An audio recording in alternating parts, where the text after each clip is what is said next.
Hi dear friends, ഇന്ന് ഞാൻ നിങ്ങളുമായി ഷെയർ ചെയ്യുന്ന എൻ്റെ വീഡിയോ ദോശമാവ് കൊണ്ട് ഒരു അടിപൊളി സ്നാക്സാണ് കേട്ടോ. ഇഡ്ഡലിയും ദോശയൊക്കെ ഉണ്ടാക്കുമ്പോൾ ബാക്കി വരുന്ന മാവ് കൊണ്ട് നമുക്ക് 4 മണിക്ക് ചായക്കൊപ്പം കഴിക്കാൻ പറ്റിയ ഒരു സ്നാക്സ് തയ്യാറാക്കാം. വളരെ രുചികരമായ ഈ സ്നാക്സ് നിങ്ങൾ ഉണ്ടാക്കിയിട്ട് ഇതിൻ്റെ ഫീഡ്ബാക്ക് എന്നെ അറിയിക്കാൻ മറക്കല്ലേ. എന്നാൽ നമുക്ക് റെസിപ്പിയിലേക്കൊന്ന് പോകാം. 1 കപ്പ് ദോശമാവാണ് എനിക്കിവിടെ ബാക്കി വന്നിട്ടുള്ളത്. ഞാനത് വെച്ചിട്ടാണ് ഉണ്ടാക്കുന്നത്. ഒരു മീഡിയം സൈസ് സവാള വളരെ കനം കുറച്ച് ചെറുതായി അരിഞ്ഞതും 4 പച്ചമുളക് അതേപോലെ തന്നെ വളരെ കനം കുറച്ച് ചെറുതായി അരിഞ്ഞെടുക്കുക. ഇനി ഇതിലേക്ക് വേണ്ടത് ഇഞ്ചി 1 കഷ്ണമാണ് വളരെ പൊടിയായി അരിഞ്ഞത്. കറിവേപ്പിലയും ഇതുപോലെ തന്നെ വളരെ പൊടിയായി അരിഞ്ഞത് ഇട്ട് കൊടുക്കുക. എന്നിട്ട് നന്നായിട്ട് തന്നെ ഒന്ന് മിക്സാക്കി കൊടുക്കുക. മിക്സാക്കി കൊടുത്തതിന് ശേഷം ഇതിലേക്ക് കട്ടി വരാനായിട്ടുള്ള ഇൻഗ്രീഡിയൻസ് നമുക്ക് ചേർത്ത് കൊടുക്കാം. ഞാനിവിടെ ഇതിലേക്ക് 2 ടേബിൾ സ്പൂൺ അരിപ്പൊടിയും 3 ടേബിൾ സ്പൂൺ റവയുണ്ട് കേട്ടോ. ഇതിൽ 1.5 ടീസ്പൂണാണ് ഇപ്പോൾ ഇട്ട് കൊടുക്കുന്നത്. 1.5 ടേബിൾ സ്പൂൺ ഇട്ട് കൊടുത്തതിന് ശേഷം നന്നായിട്ട് തന്നെ ഒന്ന് മിക്സാക്കി കൊടുക്കുക. കട്ടി ആയില്ല എന്നുണ്ടെങ്കിൽ വീണ്ടും നമുക്ക് ഈ റവ തന്നെ ബാക്കിയുള്ളതും കൂടി നമുക്കിതിലേക്ക് ഇട്ട് കൊടുക്കാം. നന്നായിട്ട് നമുക്കൊന്ന് മിക്സാക്കി കൊടുക്കാം. കണ്ടോ, കട്ടിയായിട്ടില്ല. അപ്പോൾ ഇതിലേക്ക് വീണ്ടും റവ ഇട്ട് കൊടുക്കുകയാണ്.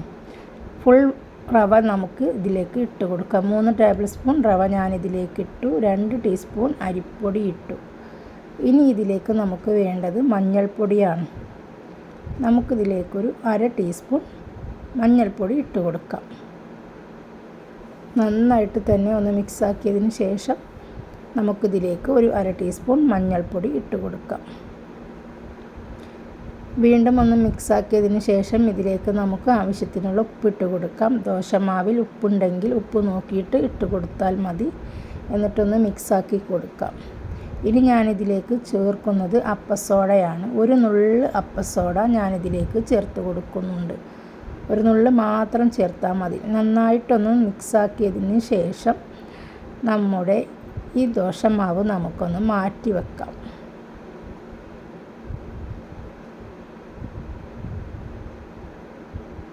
ഇത് 5 മിനിറ്റ് ഇരിക്കുമ്പോഴേക്കും നല്ല കട്ടിയായിക്കോളും.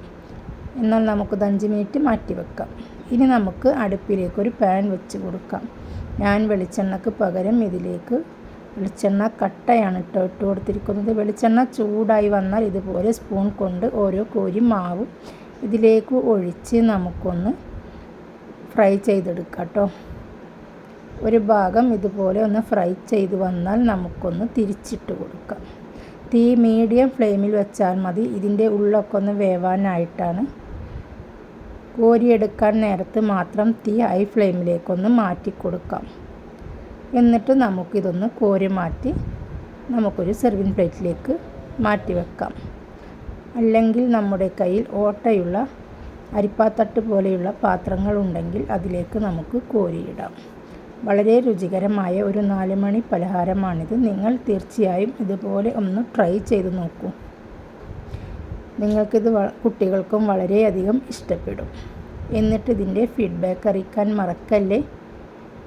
നിങ്ങൾ ആദ്യമായിട്ടാണ് എൻ്റെ ചാനൽ കാണുന്നതെങ്കിൽ പ്ലീസ് ഒന്ന് സബ്സ്ക്രൈബ് ചെയ്ത് സപ്പോർട്ട് ചെയ്തേക്കണേ.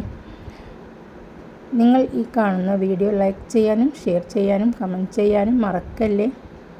അപ്പോൾ നമുക്ക് അടുത്ത വീഡിയോയുമായി വീണ്ടും കാണാം. Okay, bye bye.